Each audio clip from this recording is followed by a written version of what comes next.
செங்கோட்டையன் என்பது வந்து அதிமுகவினோட ஒரு மூத்த தலைவர். சாதாரண இல்லை. 1972 வந்து தன்னுடைய அரசியல் பயணத்தை வந்து கிளை செயலராக வந்து ஆரம்பிச்சாரு.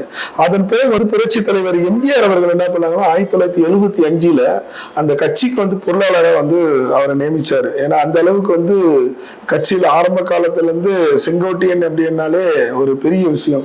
இன்னொரு ஒரு உண்மையை சொல்ல போனா முன்னாள் முதலமைச்சர் ஜெயலலிதா அம்மையார் அவர்கள் என்னன்னா ஓபிஎஸ்க்கு முன்னாடி யாரு தன்னுடைய இந்த அவருக்கு பிறகு வந்து முதலமைச்சர் ஆக்கலாம் அப்படின்னு சொல்லிட்டு அந்த ஒரு வாய்ப்பு கிடைச்சது யாருக்குன்னா வந்து செங்கோட்டையனுக்கு தான்.